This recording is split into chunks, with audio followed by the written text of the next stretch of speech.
Thank you for joining us for another power-packed message from Dr. Myles Munroe, provided by Munroe Global Incorporated and MunroeGlobal.com. We transform followers into leaders and leaders into agents of change. We hope that this message is a blessing to you as you advance your life and discover your purpose. Now, let's go into the message. I want to speak today on the subject of Kingdom Leadership Transforming Society, which is our theme, but our focus today will be on rediscovering the Kingdom Change Mandate. Please write that down. Rediscovering the Kingdom Change Mandate. And I want to zero in on understanding the transformation assignment.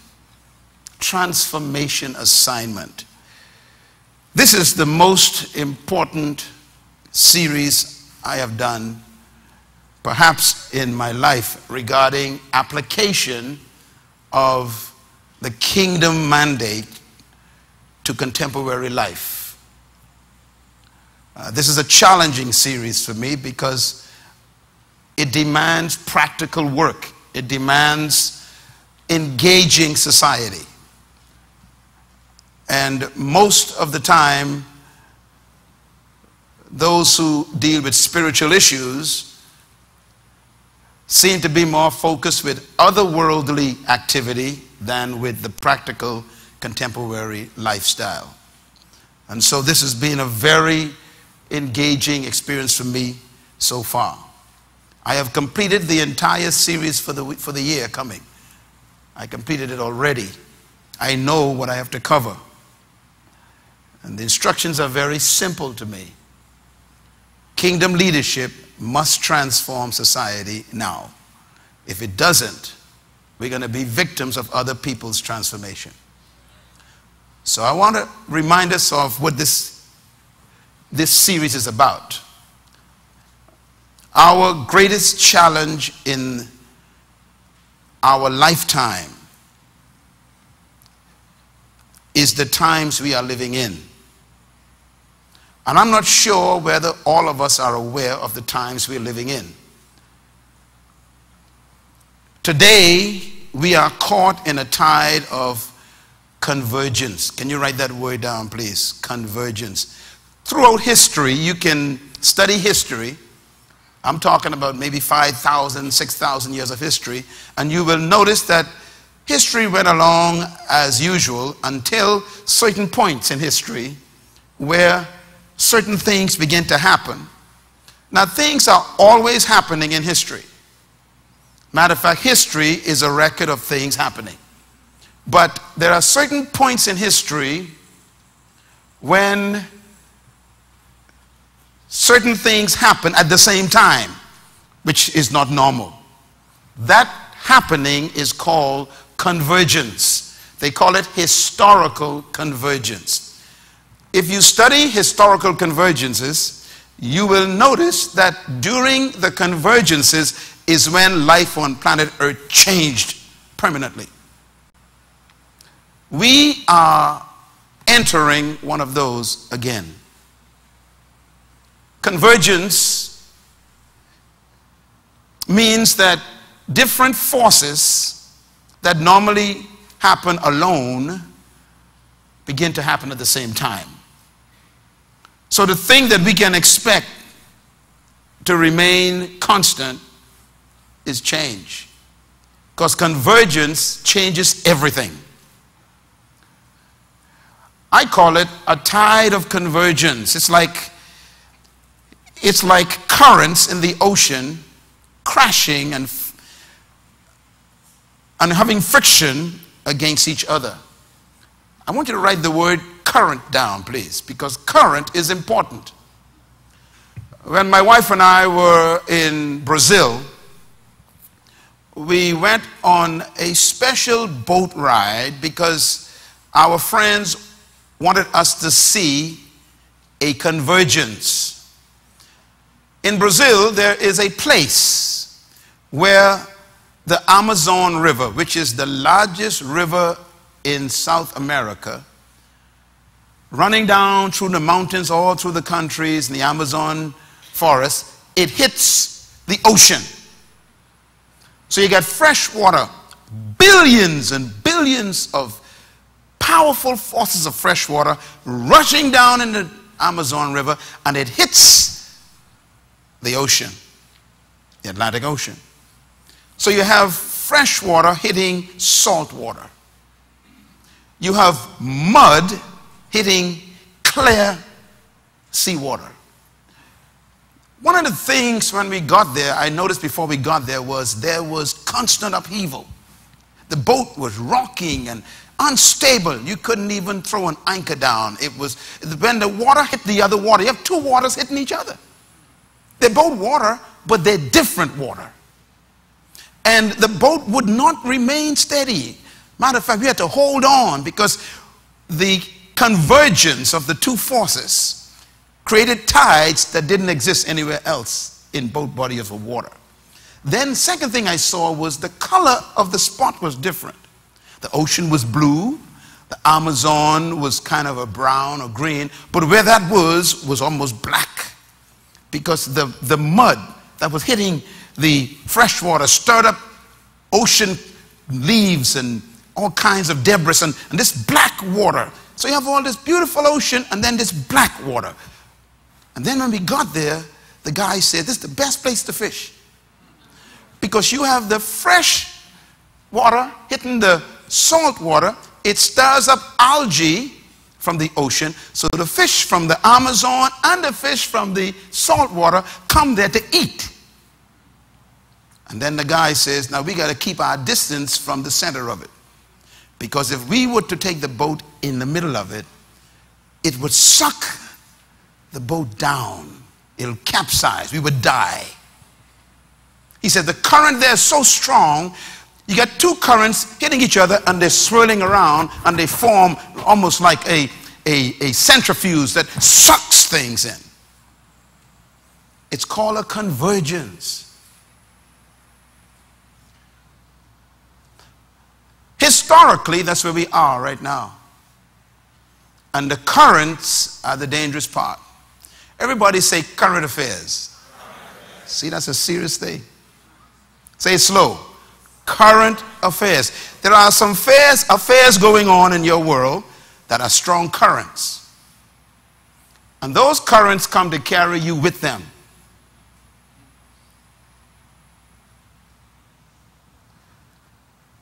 And the only thing that doesn't move in a convergence is rock. Now notice, if you get caught in the middle of the convergence, what happens to you? It sucks you in. Which means that if you even have an anchor, we had an anchor on the boat. The guy said the anchor can't help us, because the anchor needs rock. So having a safety vest doesn't protect you. Having an anchor doesn't protect you in a convergence. You need to find something that's not part of the convergence. You got to find a rock. No rock, you are carried by the tide. No rock, you are sucked in by the currents. And that's where we are. We got so many currents flowing at the same time right now that we are living in what I call the season of massive change. Can you write that down? This is not just your normal time to live. This is a difficult time to live. Some of you are feeling it. You turn the television on and you're confused about the news. Every news channel got so much confusion. You got rape of a woman on a bus in India. Then you get hostages being shot. Not bargained for anymore, they're killing them. And then you got people who strap bombs on their bodies and blow themselves up and kill 72 people. Then you got heads of state going to jail. You've got bishops who are being accused of sleeping with boys. You've got CEOs who are considered to be criminals.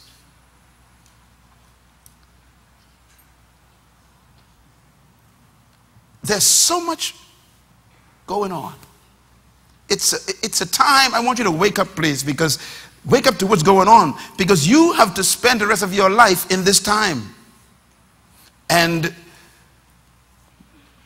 we have three types of changes that we need to focus on in this series the next few months. The first one is personal change. The currents are hitting your personal life. The second change is corporate change. The systems that ran the world are changing. And then there is national change, where nations are going through convulsions. And that includes, of course, not just culture, but also politics and political systems. This is a reality. What do you do in the midst of this kind of convergence? 2013, I believe, is the beginning of a season of convergence. Everything will change. Change will be the greatest challenge of our time. The pace and the nature of change will be so quick that we won't be able to keep up with it. We're feeling that already. We will have to decide what changes we desire. I sat at my desk this week on more than one occasion, and I was listening to the news from different sources, and I heard myself say, this is a crazy world. I'm not sure what's going to happen here, but we have to stand up and decide what will happen. Otherwise, things will happen to us. And it's therefore important that we must decide the changes. We must know and understand and determine the changes that God wants. That's why God gave us to the world, His church. Now, the power of change is incredible. Let me deal with that very quickly. Nothing is permanent. We know that. And change is constant. We also know that everything changes, and change is inevitable. You can't stop it. Change is also the principle of life. Everything in life changes, we say. And change is the principle of creation. Everything around us is going through transition, including this meeting itself. The way this room was before you came in changed. But here's some things about change that is real. Your body will change. Say amen. Your relationships will change. Your friends will change. Your marriage will change. Your job will change. Your priorities will change. Even your values will change. We got to be careful with that one. Your knowledge base will change, and your interests will change. And then your children will change. Everything that affects your life will change, including your life itself. And there are four types of changes that I talked about, and I want to quickly remind you of them. There's change that we let happen. There's change that we watch happen. Then there's change that we ask what happened. And then there's change that we make happen. This is the one that we want to focus on. Now, I want to remind you something very dangerous. 2013 is the beginning of a season, I believe it's going to last more than 10 years, of major transformation. And this will be spiritual transformation. There'll be climatic transformation. There'll be environment changes. There'll also be cultural changes, and we got to work through all of them. We also will experience social structural changes, which I think we're feeling it now coming into the Bahamas. All of us who are sitting in this place and the millions who may be watching this program, you are going to go through in your country every one of those changes. Look at them carefully. There'll be spiritual change. That means people will challenge their spiritual values. There will be climatic changes. You will find snow in places where snow ain't supposed to be. I think a few weeks ago when I made that statement, someone called me and says it's snowing in Arizona. It never snowed in Arizona. At least not in the plains. Climate's going to change. We're going to have environmental changes. Not just physical environment, but also we're going to have environment in your work conditions, your labor relationships. Political environments will change. And of course, we will have social structural changes. There are 10 national changes I want you to remember. I'll write them down quickly. These are important. There'll be political change. I don't know if I'm a prophet or what, but I know I can read the times. Politics is going to change. It's already started.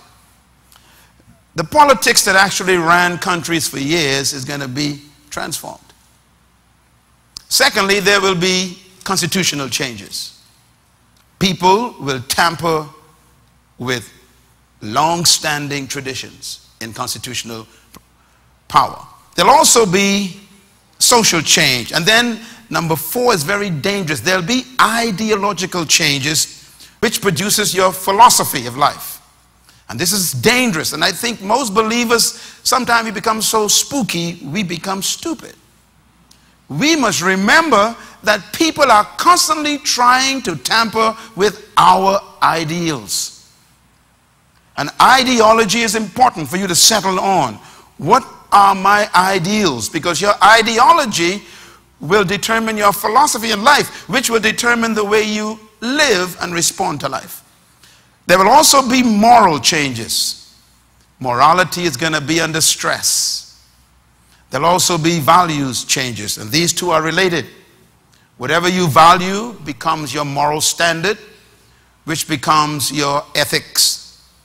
Religion will change.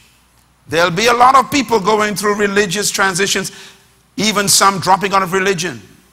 Most of the young people in our country, for example, who are 14 years old, many of them never been to a church. I know you can't believe it, but you talk to Pastor Dave, our youth pastor, he'll tell you he's shocked at how many young people in the Bahamas never went to Sunday school. They grew up without being churched. Some of us in this room, we've been churched, so we think everybody's churched. And you may listen to Brother Corey this morning as he sang, and you couldn't understand his words, maybe you didn't like his music, but let me tell you something, there are kids who don't sing Amazing Grace. They never heard it. And someone got to talk to those kids in their language. There'll also be religious changes and then scientific changes. And scientific change is very dangerous, not just in the medical and pharmaceutical field, but also we heard recently that the new president of North Korea have threatened the United States with nuclear threat. Now that may sound simple to you, but we can't afford a war right now. And somehow there seemed to be some pressure on him as a young man. He's not even 30 years old. He runs a country. And then it seemed like there's pressure on him by the older people around him to prove himself. And when a person is pressured to prove themselves, they do irrational things. In other words, don't sit there wondering if the guy wouldn't press the button. And I'm going to tell you now, if his threat becomes more intense this week, there's going to be some response. You ain't seen life change for you yet. You think we got an economic problem. All we need now is a war. So there will be scientific changes where people who never had nuclear weapons will have them. The president of Iran, as you know, has been fighting toward gaining control over nuclear power. Don't sit there and just say hallelujah. This is dangerous stuff. We have to know what's going on and know how we're supposed to respond. Who knows if going to China will eventually lead me to North Korea and I can somehow meet with the right people and get them saved. We don't know that. To avert war, can God be that deep? I got that kind of faith.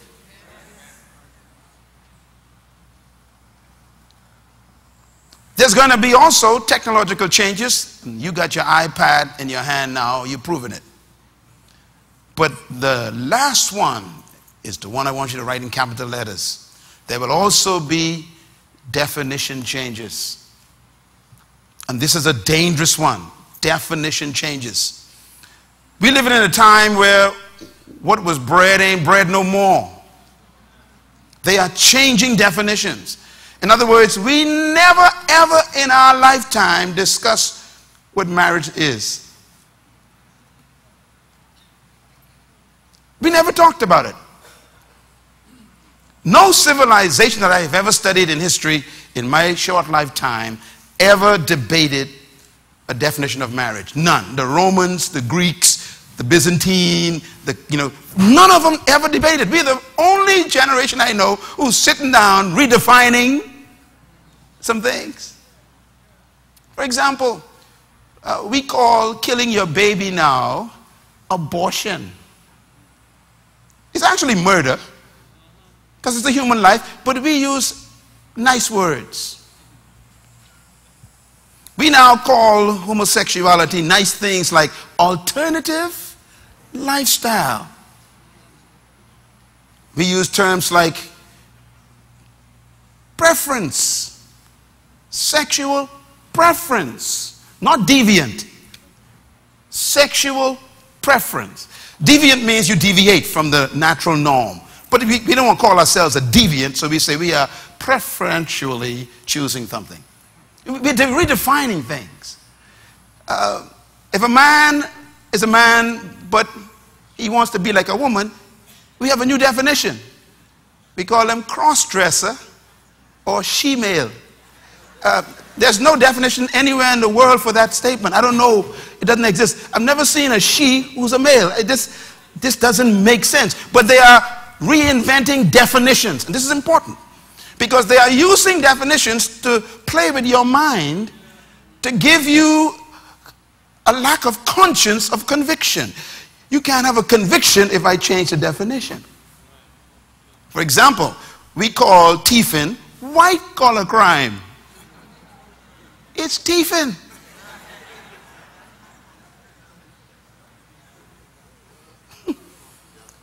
People who cook the books, we say they misappropriated funds. No, man, you lied and you stole. But we use new definitions. He's not a real criminal, you know. He's just misguided from his youth.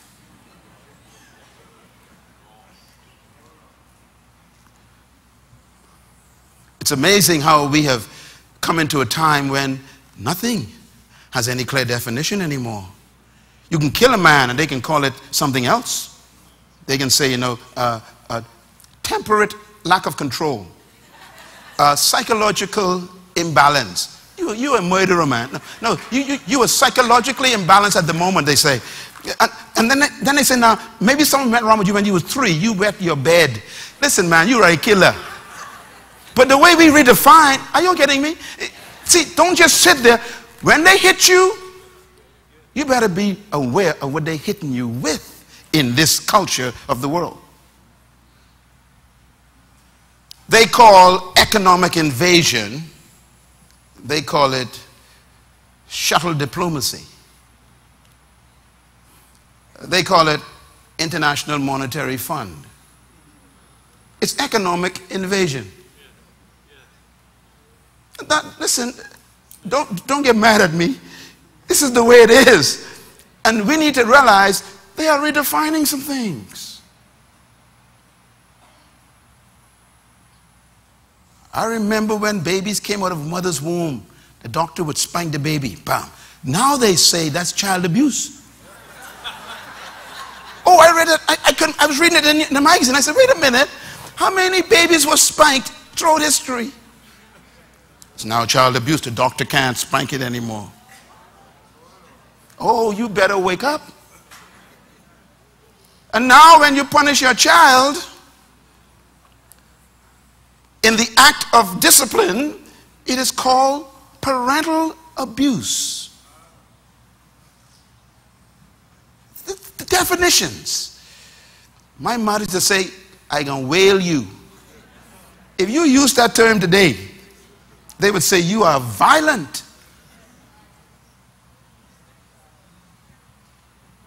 They got states in the world where a child can take a parent to court for punishing them. I hope you are awake. Definitions are changing. And throughout this series, we're going to talk about some of these definitions because they're confusing the definitions. This is the big fight right now, which we'll get into in more detail later. But it's the big fight now that's going on with the marital definition. People are, the fight is who defines marriage? Do we let a small group of 10% define marriage for us? Or do we stand up and say, no, find something else to call that, but that ain't marriage? What's the definition? And these are the challenges we have that we're facing. So we live in an age of change, and I want to give you some of the terms that they're using. I want you to write them down because you must be intelligent enough to interpret when you hear these statements what they mean. I call it the age of change definitions. Some experts are calling the age words like the new normal. You heard that? Is there such a thing as the new normal? First you got normal things, like a woman is a normal female. Then they got a new normal now where a woman could be half, whatever that means. So you got, she's normal, but she's a new normal. That's the term they're using, a new normal. Two men living together in a covenant is called a normal, but it's called a new normal. So they got a sitcom on television now, it's called The Modern Family. You got to listen to those things. Your kids are watching that. The Modern Family is two men with children on your TV in your house right now. They call it the new normal. What is the new normal? See, they're playing with words. They're saying it's normal for two lesbians to get married. It's normal. It's just that you got the old normal. We got the new normal, they say. This is the new normal. This is no, how can this be normal? We got to define normal then. And if normal is defined by nature, then that cannot be a new normal. In other words, what is normal? Can you democratically vote and create normal? Yes, they're doing it. They're saying if enough people vote for it, they make it normal. How can you make something normal when it is abnormal? What is abnormal? Abnormal, it means it's against the norm. What is normal? Another term they use today is the postmodern age. You ever heard that? The postmodern age means y'all thought y'all was modern, but we post y'all now. Y'all thought y'all advanced. We advanced beyond the advanced now. We are more sophisticated than the sophisticated. What kind of terms these people are using? In other words, the Apostle Paul covered it in one statement in Romans chapter 1. Paul says they invent new ways to sin. Can I quote it again? It's in the book of Romans chapter 1. He said they invent new ways to sin. In other words, the same old sin, but they find new ways to do it.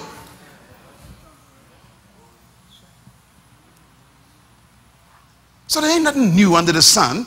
It's just repackaged. And you're living in a time where they are coming up with statements so fast that they're making you believe them. How about this one? They say there's also the age of secularized society. Secularization of society. Secularization means that they want to get rid of anything that is spiritual or religious out of society. That is called secularization. Secularism is vanquishing any trace of religious, moral, spiritual influence out of a society. And that is happening right now in the Bahamas.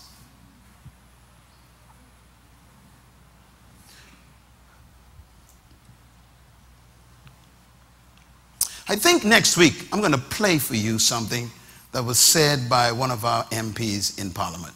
I'm not going to start, I'm just going to play it. I ain't going to say it no more. I want you to hear what was said about secularizing the Bahamas in our Parliament. That means get rid of God.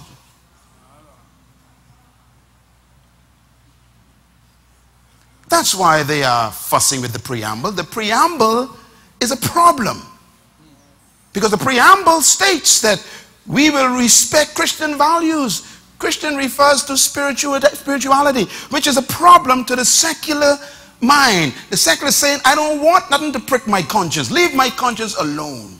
Let me decide what is acceptable or unacceptable, what is right or what is wrong. Let me decide that. Forget this thing you all call God. I am the end in myself. A secularization. Another term they use, write it down, is, this one is dangerous, the enlightened society. Oh, this is a big one. This is a big one recently. You know, they say, well, you are not enlightened. I heard someone use it on a radio talk show one day, you know, one homosexual called it and says, you know, some of these pastors are not enlightened, they said. They're not enlightened. What they're saying is, your thinking is old-fashioned.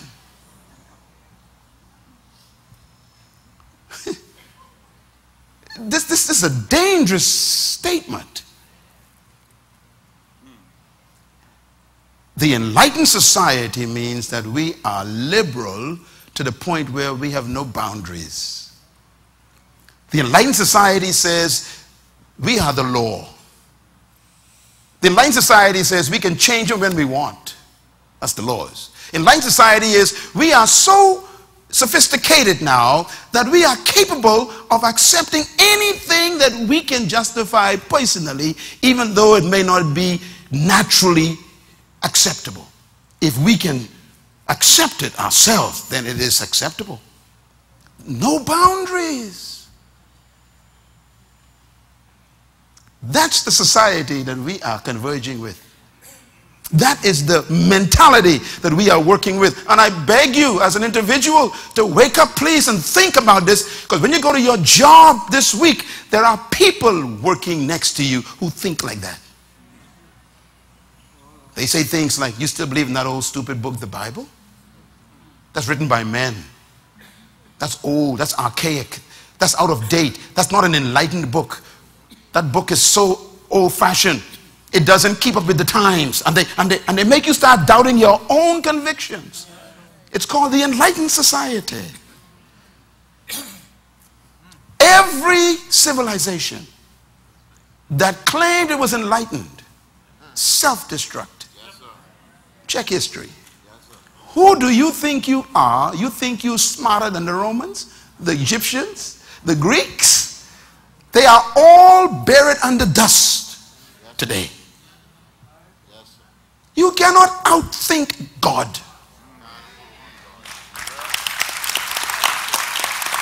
Listen, you will never convince me that you are smarter than God. Never. And the laws he laid down, you can't invent laws better than them. You can't even invent them. It's impossible to be enlightened beyond the light. Yes, sir. Yes, sir. And God doesn't give light, you know. He is light. That means if you ain't got him, whatever you call light is actually darkness. And Paul says they call darkness light. And by the way, don't miss this next two sessions, because you're going to understand that light and darkness is what the fight is about. We are enlightened, they say. What do you mean two men can't get married? You are not enlightened.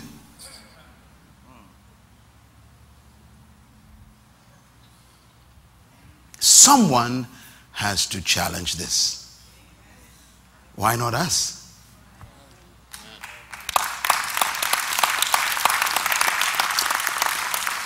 Number 5 is the big one. The age of reason. They call it the age of reason because what they're saying is we can reason out everything. You don't need faith anymore. You can sit down and figure everything out, even if you got to invent the solution. Age of reasoning means that there's no need for belief in an unseen God. The age of reason means that there's no place for you to believe in something you cannot see.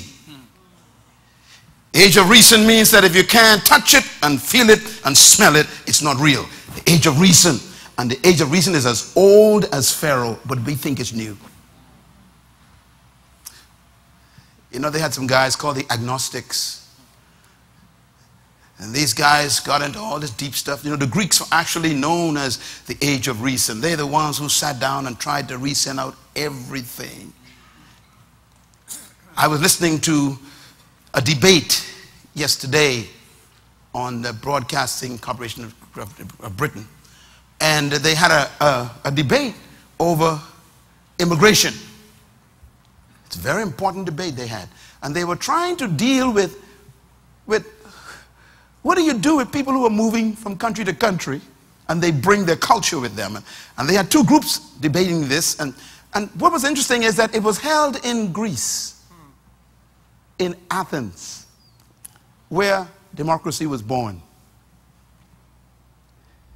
And Greece is now a basket case. That means they're broke. And most of their intelligent people are leaving their country because they can't find jobs. So there's a brain drain taking place in Greece now, and those people are moving into Europe because they are part of the European community. And what the other countries are saying is, don't come into our country. So now they got what they call fascism emerging, which is what Hitler was, and they're claiming nationalism, which is saying, we don't want you all in our country because you're going to make us poor. So you got this tension going on in Europe right now, and believe me, it's going to happen in the Caribbean too. Matter of fact, we got some issues that we ain't admitting concerning the stress in our community right now, because we got groups that have been here for a long time and some coming and they are beginning to feel tension. And I was sitting there listening to this program, watching and listening to the speakers, and some of them were members of parliament, some of them were, you know, heads of great organizations, and they all ended the debate with no solution. And I sat there and I said, they're trying to reason out in the center of reasoning, Athens, problems that they cannot solve. How can we put our trust in the people who invented democracy and it didn't work for them? Maybe we need to question democracy. But think about democracy. Democracy as a reasoning component, if you think about it, it cannot work without God. Because democracy makes man God. Man decides what is acceptable by vote. Don't you ever believe, and I say this publicly, that the voice of the people is the voice of God. That is not scripturally sound. As a matter of fact, in many cases, God went with the minority. Yes, sir. Joshua said to all the people, I place before you today life and death.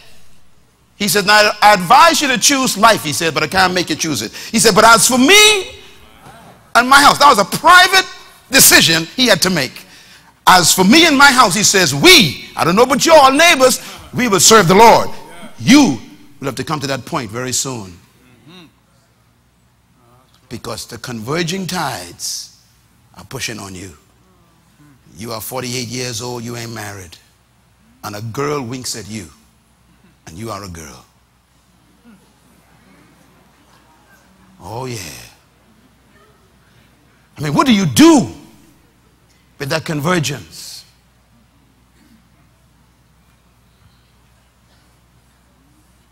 It's vice versa too for men.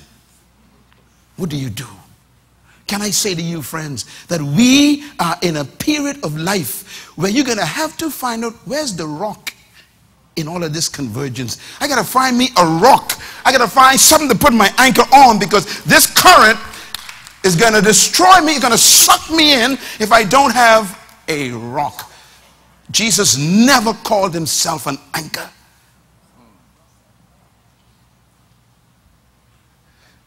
He said, I am the rock. And upon this rock, that if I am the Christ, I'm going to build my people. My prayer is that we will leave this place thinking. I look at the Philippines.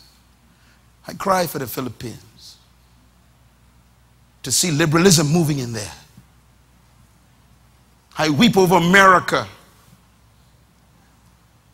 losing all the foundation rocks. Canada just about lost them all. And ain't none seem to be in England anymore. No more rock.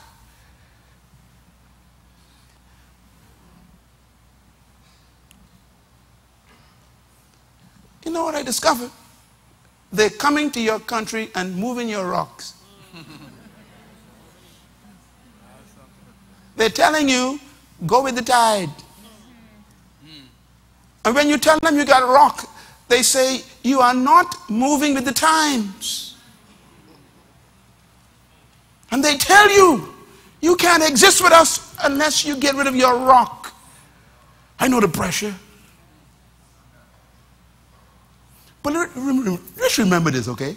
You are never remembered for what you compromised for.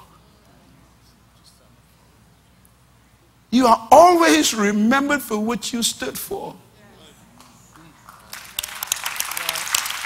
Stand for something.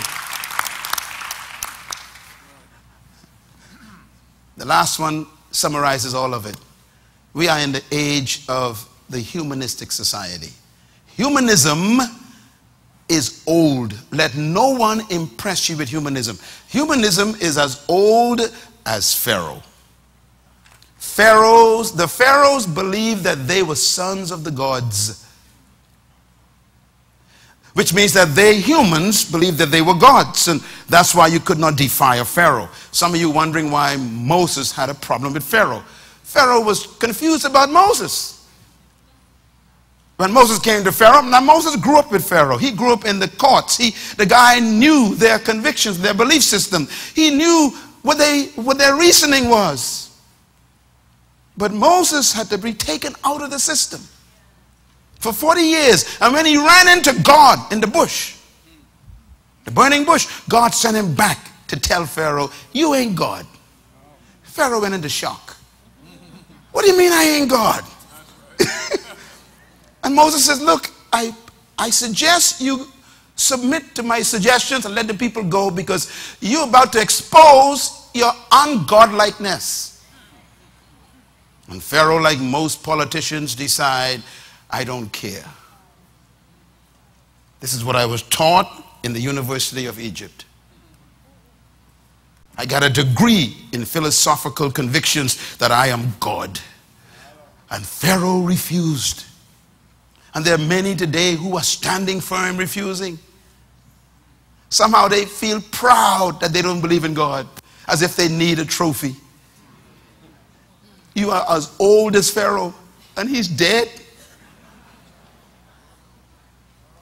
Humanism is when the buck stops with the human. When the human says, what is right is what I say is right. Which means that no man can judge no other man. Humanism. Humanism says, mind your own business. Humanism says, don't get in my business. Humanism says, leave me to my own convictions. You mind your own business. Don't try and convince me about anything. Humanism says, we are the end of ourselves. Let me tell you something. If you are God, I sure don't want to be worshiping you. You can't even get married. You can't even stay married. You can't even pay your bills. You ain't sure of your sexuality. How can you be God when you are confused about what you can see?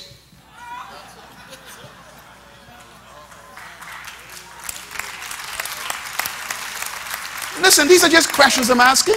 You got to deal with this when you go outside this door. Humanism. Jesus said there's a way that seems right unto a man, but the end of that way is death. Jesus said, John, I am the vine. You just the branches. If you abide in me, and my words abide in you, you can ask anything you want in life, it shall be done. For without me, he says, you can do nothing. And then he says, only the fool have said in his heart, there's no God.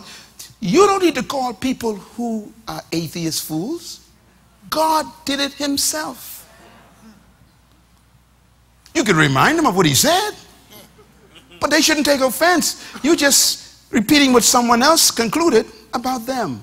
I can quote God, thou art a fool. That's simple. Don't get upset at me. But you see, the issue is this. Humanism is so dangerous because that's exactly what Lucifer fell over. Lucifer fell over self-worship. Yes, sir. Yes, sir. The whole of his corruption was when he thought that he could be God. Who are we? I am so afraid to trust myself. I'm so glad I can trust in God.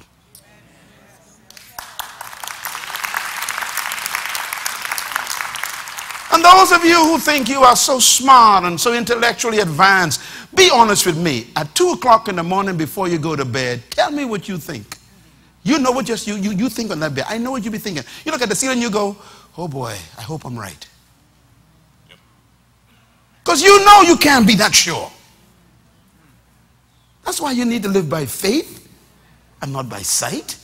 Because your brain is so finite that it cannot even calculate what happens when you lose your shoes. You can't find them.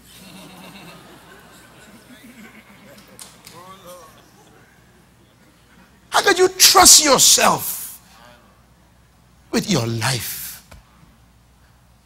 Humanism. This is why we have to be careful to define society first. And that's what I'm doing first. I'm trying to get you to understand the society we're working with. We're working with a weird society. And it's getting worse. And some of our people who went to college came back and they think they're smart now. They don't eat conch and coconut no more. They think they got it all together. I remind them, you better get some juju and settle down.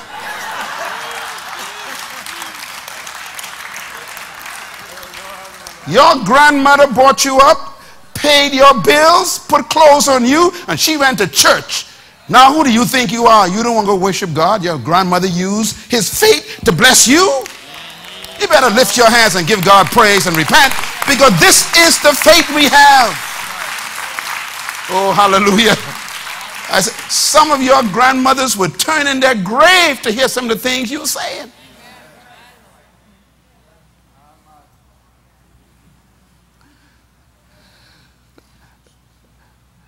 Let me leave you with this thought. Write this down. We are witnessing change. That's what we're doing. And the change is very evident. For example, the collapse of governments. I'm talking about collapse of governments. Do you know that 2 weeks ago, an entire government resigned? Did you all, I was sitting there thinking, wait a minute. The whole government? Yes, the whole government said, we cannot solve the problem. So they resigned. Collapsing governments. And then we get the other problem of the rise of people power, where people are taking over governments, driving them out of their offices. And then we get this change called international and domestic terrorism. There used to be a time when the terrorist was imported. But now you ain't sure who's terrorist anymore. That's a change, eh? How do you fight an enemy who looks like you and lives in your community? What do? You better walk by faith and not by bomb. Another change is failed states, they call it, which means the economies have collapsed. That means global economic security has been wiped out of the equation. No one can predict anything. I promise you, it is incredible to hear governments say that the economic crisis is over. I don't know where they got that memo from. But it ain't over till God says it's over. And then we got the change of unemployment. Unemployment is a massive problem right now all over Europe, all over the Caribbean, United States, of course. You know, they see a little blimp coming, but then at the same time they saw a downturn in the other part of the market. There's unpredictability going on. And then we got the fall and disgrace of political leaders, civic leaders, religious leaders. We got people in top positions being disgraced. One of the cardinals who's supposed to be voting for a pope, you remember the story? They said that now they found out he was abusing little boys for years. I wonder how many of them are abusing little boys that ain't been found out yet. But don't take it too far. It's in your city.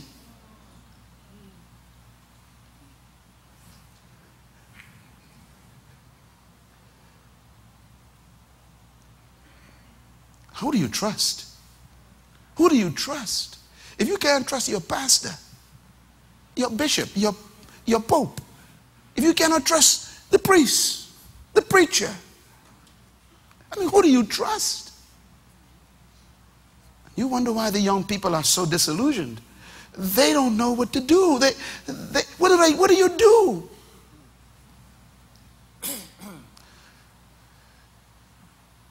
You need a rock.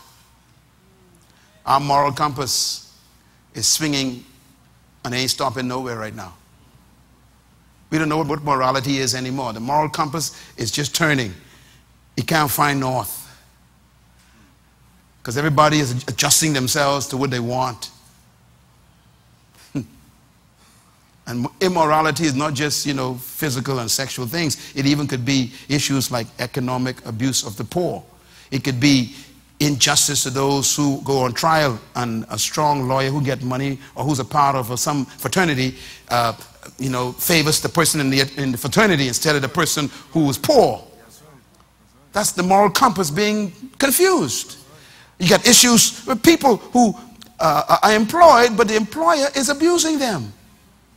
You got trafficking of women for sex. You got trafficking of children for sale. This is moral compass being confused. And we, as the body of Christ, as the kingdom of God, we must do something to make the voice of God loud. I am painting a picture for you because we got some answers. I'm telling you, we got some answers. We got traditional values being transferred. Traditional values, I'd like to probably use the term natural law values. Some things you just can't change. And then we got a collapse of sovereignty. Write this one down, please. This is a big one. Collapse of sovereignty means that independence today means nothing. Please, let's just be honest. When you say we celebrate independence, that's a formality. Are we really independent? Think about it. You need to borrow money for your economic programs, so the IMF says that we become your government. So you got to cut 10% of the jobs in government. You've got to cut back on your expenditure. You can't have no more capital development. You got to do this. In other words, you ain't sovereign no more. Then you got the United Nations saying, okay, if you want to have access to certain programs or certain resources, then you have to cooperate with the United Nations Charter. And the Charter says that you must accept same-sex marriage. And you must respect and honor homosexual behavior. And they say to do that, you can't, if you don't do it, you can't sign on to the Charter, which means the UN cannot then give you its privileges, which means that this is no longer sovereignty. You can't even claim your own convictions anymore.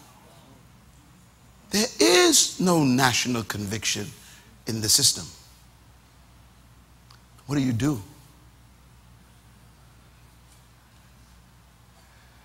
I am praying that the Lord will raise up someone from this church who would become prime minister. And may she be the kind of woman that will say, look, like Margaret Thatcher, we're going to do this anyhow.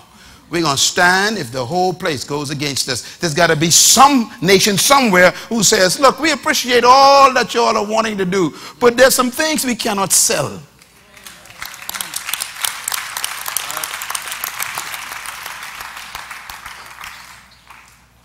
Sovereignty. We're going to talk about these in detail in this series because we are facing this right now. And it's happening so fast that some of us don't even know it's happening. The things that we have to agree with would make you sick just to get a handout.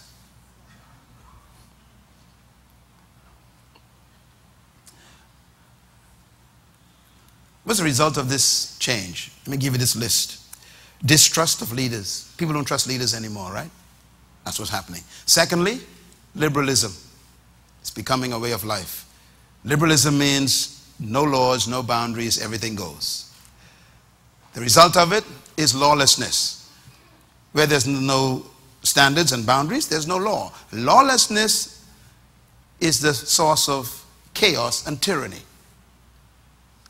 Lawlessness produces, number 4, permissiveness. A young girl who is a virgin at age 25 is a freak. I mean, it's like, are you crazy? You still a virgin? I want to talk about a man. A male, a virgin at age 16? Are you crazy? Permissiveness. It's invaded the culture because we got rid of law. Why? Because we are liberal. Why? Because we don't trust authority. We don't want God to have our authority over in our lives anymore. We don't want no God to tell us what to do or what not to do, and so we become liberal. And that permissiveness leads to what? Compromise. And compromise is what automatically leads to immorality. Corruption is simply compromise manifested. It's when you sell your convictions and standards on the altar of personal gain. Corruption.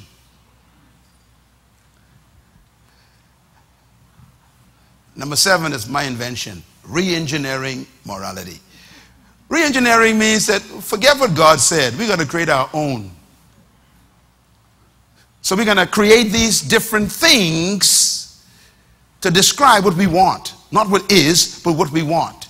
What is, God created. But what we want, we will re-engineer it. So we have sex change, for example. What's a sex change?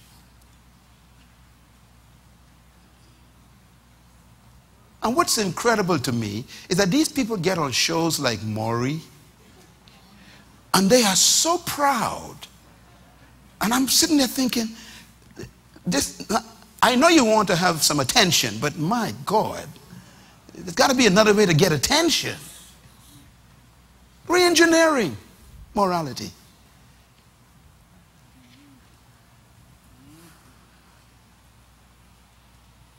I'm a cross-dresser. Say what? I'm a cross-dresser. So which cross you are now? I mean, in re-engineering it, we can create something that didn't exist. Transgender, they call it, eh? Yeah. Trans. Gender. Trans means you're tripping. You go on a trip, take transportation. This is, the question is, who engineered that? And that's where we're living. And by the way, it's in our high schools. Some of your parents have no idea what's going on in high schools. Come on, teachers, talk to me. The teachers here will tell you horror stories. Some of them call me, say, Pastor Myles, what happened today? What we found in the bathroom in a high school in the Bahamas would make you puke. Re-engineering morality. And you tell the teacher you can't punish them because it's child abuse. So the teacher got to permit it, permissiveness. Why? Because there's no law that gives you the protection to apply discipline. See the list? So you compromise with the kids. And you end up with immorality. And then you wonder why the community is decaying. This is the result of us becoming our own gods. Ladies and gentlemen, we have what I call the culture of death. I don't need to say much about this one. But you know where it begins? In the womb. Some weeks ago, I didn't misquote. I said 5 million. It's actually 500,000 babies are killed average every year in America. 500,000 babies. Now, let me tell you why that's important through abortion. It means then that if I grew up in a house with a mother and she have 5 of us, and I am aware that she killed the next 3, how am I going to feel about life? What value does that tell me about life? First of all, I consider myself lucky. Right? Because she didn't kill me. So it ain't a matter of she loved me. I was just lucky. Which means now that my sense of value and self-worth has just leaked out because she only kept me by luck, not by love. And when I fall into self-hatred, now I can't love nobody. So I don't mind killing someone else. After all, life ain't worth nothing. I learned that from my mother, remember? So coming out and shooting you for scratching my car is easy. You took my dope and didn't ask me. I will diss you. It's easy. Why? It's a culture of death. It's not just a decision. It's a culture now. It began under the system. There are abortions taking place in our country. No one wants to talk about it. There are doctors in our country who are guilty with blood on their hands. And someone got to tell them, you got to stop this. You got to face God for every life conceived. Because in the book of Psalm 139 it says, I saw you in your mother's womb and I knew you, God says. And every day of your life was written in a book before each one became. That's written in Psalm 139. I saw you in your mother's womb, God says. I had a book on your life already. And somebody snatched it. We call it inconvenience. God calls it murder. My father is here today. I still can't believe my daddy's something else. 11 children? Thank God my mother didn't say she died after she had 5. Because I am number 6. I mean, 5 gives a lot of kids today, you know. She could have said, you know, honey, that's it. No more. She'd have been killing a lot of stuff, eh? All them books that was inside of me would have been snuffed out in a second in a doctor's office somewhere, smothered by a nurse. The culture of death. And then we have the culture of violence. No comment. The devaluation of human life. No comment. Generational disillusionment. Big one. The kids don't know what to believe. Some of the adults lost their faith. People are disillusioned. Here you are, been under a pastor all your life. All of a sudden the pastor gone to jail for something crazy. And you're like, what am I supposed to? So what are the pastors I could trust? So you become disillusioned about God.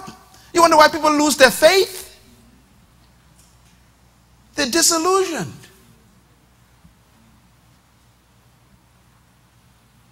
We have to bring the rock back.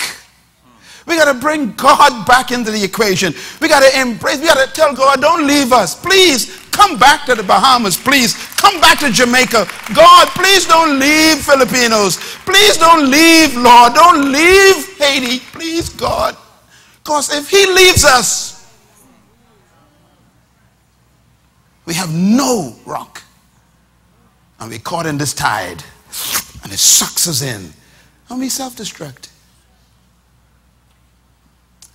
My soul labors over this. Sexual and social confusion. People are confused about their sexuality. Confused. A young man said to me, you know, Pastor Myles, I didn't want to be a homosexual, you know. He said, but when I was 6 years old, me and my brother was laying in the bed and he touched me. And we were just playing, he says. And I found myself liking the play. And now I'm 40 years old. He says, I'm still trying to get rid of that play. I said, you wasn't born. He said, no, I wasn't born this way. I had an experience.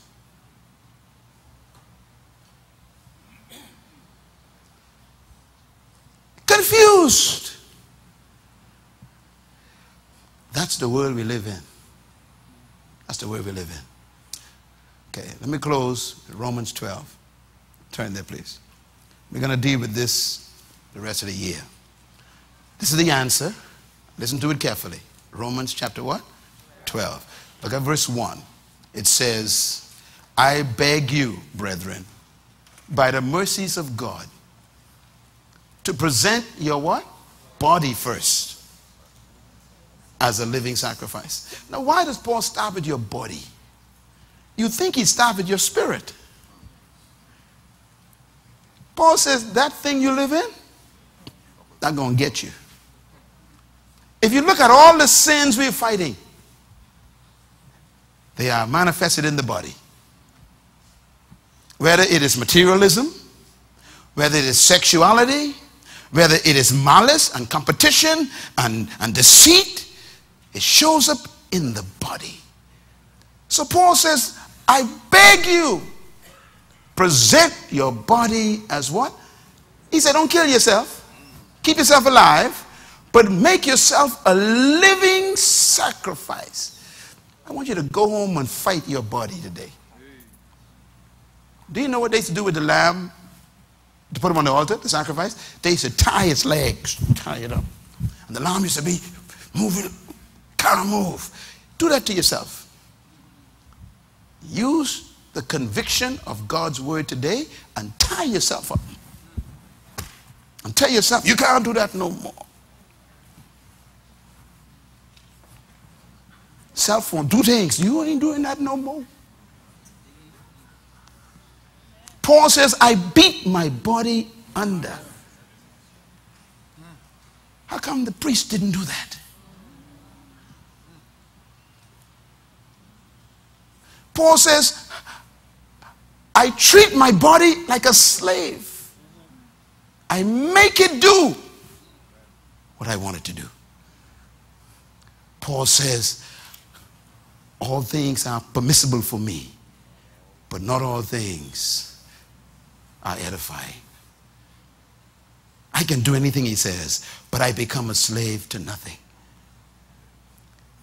Beat your body. Look at verse 2 though. Verse 2 says, and be not conformed. Everybody say conformed. Be not conformed to what? To this world. The New International Version says to the pattern of this world. Be not conformed to what? The pattern of this world. But be ye transformed by what? The renewing of the mind. I want you to go back. I'll put that list back up there, because this is tied to what I'm getting ready to close on. All right. God says, look, be ye transformed. How? By the renewing. Okay, everybody say be. Be ye. Now the New International Version says what? Do not be conformed. Do not means God ain't going to do that for you.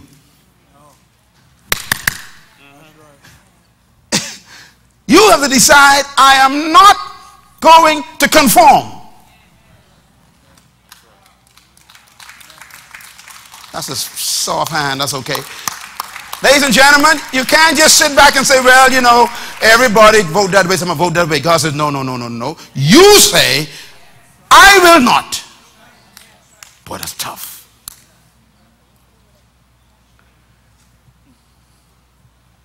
It's okay to rebel against unrighteousness. Say it, do not. Do not be what? Conform. Do not means that you have to make the decision. I will not do this. I will not accept this. I will not sign this. I cannot vote with you. Do not means I willfully decided I will not do something. It's coming to that. Do not be what? conform. Conform means to be fashioned, molded, shaped. He says, the world has a plan. If you are pliable, they'll shape you. What they do is they break you down. See, you know, you come out very strong, you know. This is my fate. They said, don't worry about that. We're going to work on that. And they start changing definitions, and they work on you. So we got a guy, for example, who was a pastor or a bishop, and he stood against certain things. And then in 3 weeks, the guy changed his story. And then in 1 month, he has a completely different story. And then 2 months later, he with other people. Why? They molded him. They worked on him. They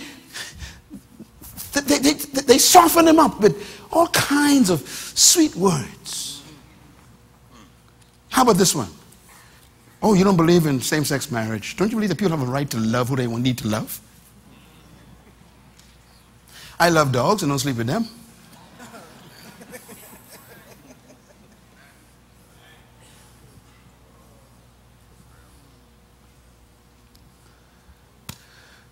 When it comes to marriage, I'm going to give you all some information that's going to blow your mind. But let me just give you a little preview. Do you know that marriage is not a result of love?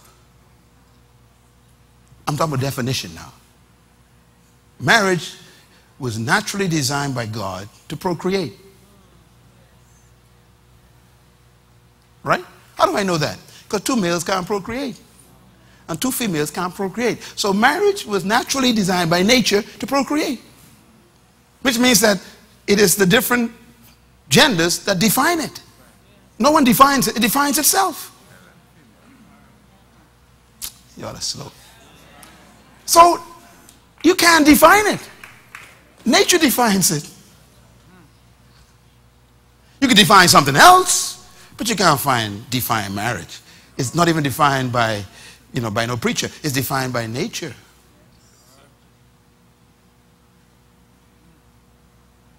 But then they say to you, but you don't understand. You're supposed to love everybody and give people the right to love who they want to love. And they start working on you, man. They break you down. They work on you. They break you. And all of a sudden you begin to say, well, I guess if you can't fight them. See, and then that's what happens to the saints. So we got massive bishops in America who you listen to every Sunday who believe in that stuff now. I know them because I personally talk to them and I say, what are you doing? They break you down. Everybody say conform. He said, don't be conformed. Conform means that they're going to form you. Now, oh Lord. God gave me a statement the other night. I wrote it down. He said, whatever you don't transform will conform you.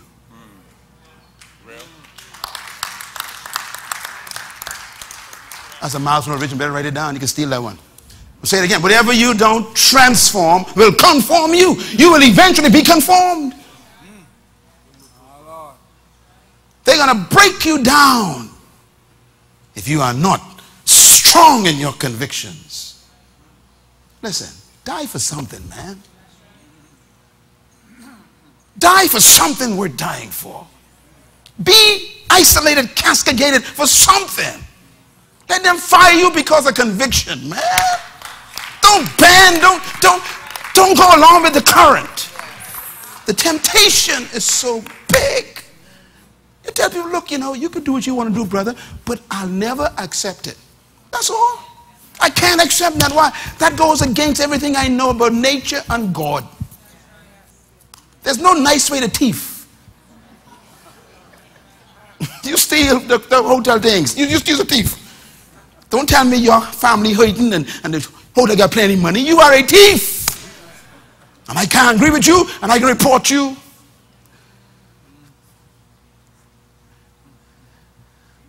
That goes for the unions,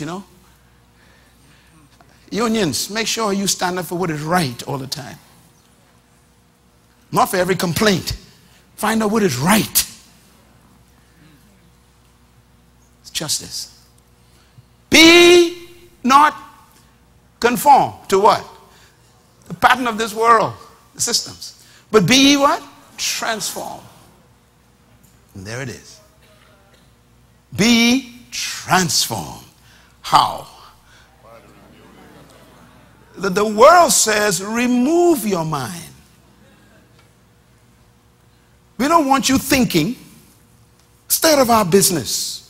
You ain't supposed to challenge our commentary. You ain't supposed to question our reasoning. You ain't supposed to engage us on no subject. Leave us alone.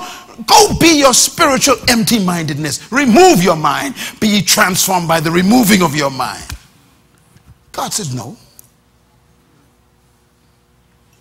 Be ye transformed by the renewing of your mind. Everybody say renew. Write the word renew down. The word renew simply means go back to the original state of thinking. I rest my case.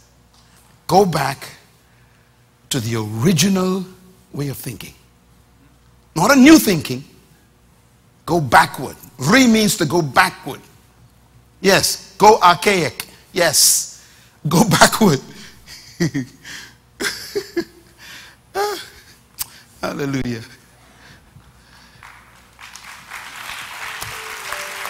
Go backward. Jesus is Lord of my life. Thank you once again for listening to this message, as we hope that it has been a blessing to you. Our goal is to show you new paths and opportunities so that you can discover your purpose. It is your love, support, and partnership that makes Munroe Global possible. Please visit us online at www.munroglobal.com for more product, partnership, or to join us at one of our live events around the world.